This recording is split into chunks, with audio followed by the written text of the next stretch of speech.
Hi guys, good evening. Now is December 29, 2024, Sunday. Merry Christmas and advance Happy New Year to everyone, especially na po kay TikTok kasi ang bait-bait ni TikTok at ang dami-dami niyang tinutulungan na tao. TikTok, hi TikTok. By the way guys, as you can see guys, andito ako ngayon sa Koi Fish Pond ko.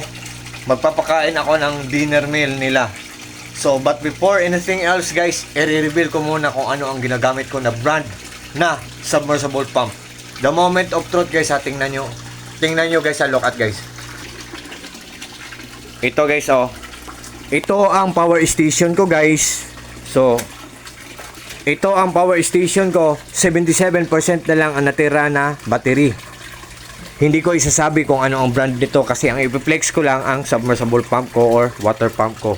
Ito siya, Aquaspeed submersible pump or Aquaspeed water pump. Aquaspeed ang brand niya guys. So, yan guys, 77% na lang natira na battery ng power station ko at saka zero consuming pa, walang gumagamit. Yan. So, tingnan natin guys ito ang submersible pump ko guys. Ang lakas-lakas niya at sa sobrang lakas niya, yan. Ang lakas-lakas niya at sa sobrang lakas niya, ang daming bubbles na naproproduce niya. At the same time, ang dami-daming mabibreathe in na oxygen ng mga koi fishes ko. Pero, pasensya na po kayo kasi medyo cloudy na ang koi fish pond ko. Kasi walang bubong, walang roof. At matatamaan siya ng full heat of the sun, matatamaan siya ng init ng araw. So, magiging cloudy ang water, magiging lumot ang water, magiging algae ang water. Pero, we have nothing to worry about guys kasi still healthy pa rin ang water guys. Kasi may filtration pa ako na pinaglas ko pa para magandang tingnan, pero honestly maganda din ang presyo nito. Peace. Yan, meron pang ilaw yan. So yan guys, pasensya na kayo sa koi fish pond ko medyo cloudy na pero hindi naman mga koi fishes ko ang ipiflex ko ang submersible pump ko lang. Yan, narinig nyo ba ang patak ng tubig guys sa lakas niya? Nang dahil sa lakas niya, ang ingay-ingay niya. Yan. Nang dahil sa lakas niya, ang daming bubbles na naproproduce niya at the same time, ang dami-dami ding mabibreathe in na oxygen ng mga koi fishes ko. Yan. Yan ang mga koi fishes ko guys, Yan. Yan ang mga koi fishes ko. So guys, i-transfer natin guys. Ito siya guys, Ito siya. Ito ang submersible pump ko. Yan. I-transfer natin guys. So, without further ado guys, let's do it guys. Tanggalin natin. Tanggal. Tapos lipat. Ilipat natin sa power station ko. Yan guys. So, yan. Let's do it guys. Ililipat natin. 77%, zero consuming. So, zero pa. Wala pang gumagamit. 77% na lang natira. Okay. I-on natin guys. Yan.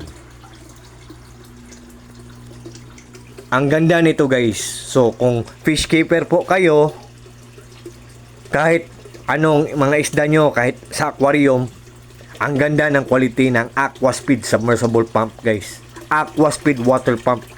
Ang ganda-ganda. Tingnan nyo guys Zero consuming kanina. Ngayon 29 watts siya guys. So 29 watts. Pero honestly, ang nakalagay dito sa box guys, 24 watts siya. Pero guys, sad to say na hindi totoo ang 24 watts. Ang totoo talaga guys, 29 watts. Pero naman ang nagiging 28 siya.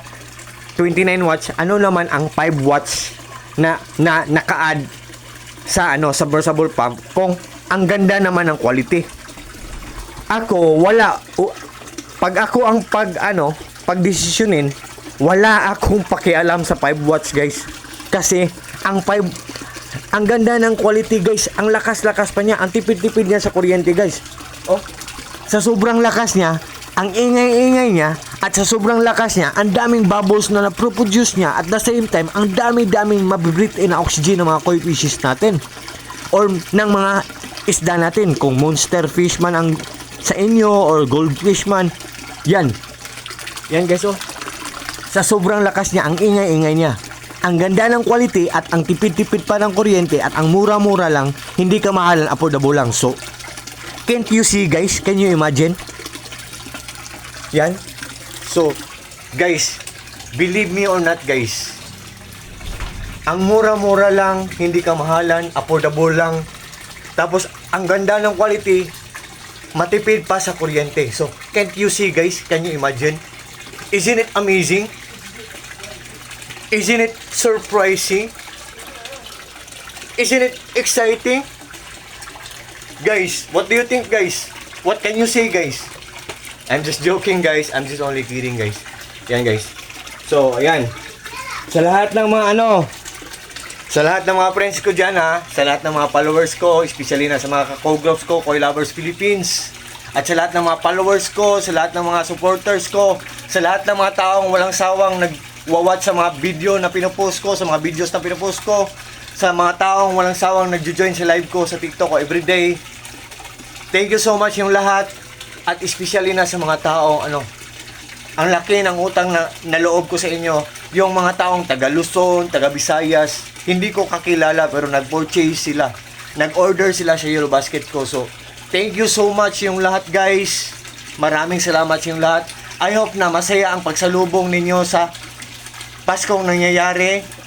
At saka, I hope happy kayo together with your family. And likewise also guys, I hope din na magkaroon tayo ng masaya ng pagsalubong this coming New Year 2025 guys. I hope happy tayo together with our family guys. And likewise also guys, I hope din na magkaroon tayo ng healthy body always guys. Healthy body always together with our family guys. So, thank you so much guys ha. I hope na mag-pet kayo ng mga koi fishes guys, kasi ang mga one more thing guys ha, ang mga koi fishes guys ay mga stress relievers. Mga stress relievers sila, gradually or dahan-dahan nilang kinukuha ang mga stress natin. At the same time, fortune din sila or lucky charm din sila, nagbibigay din sila ng swerte sa atin. Believe me or not guys, sa maniwala kayo or sa hindi. Yan guys. So, thank you so much yung lahat guys. Thank you. Once again guys, sa lahat ng mga followers ko, sa mga friends ko, sa lahat-lahat, thank you so much. So, maraming salamat sa inyong lahat. Thank you so much yung lahat. Take care po tayong lahat. Ingat po tayong lahat. God bless sa ating lahat. Or God bless us all guys. Thank you so much. Good evening guys. Once again guys, Merry Christmas and advance Happy New Year to everyone. Especially na po kay TikTok. Bye-bye.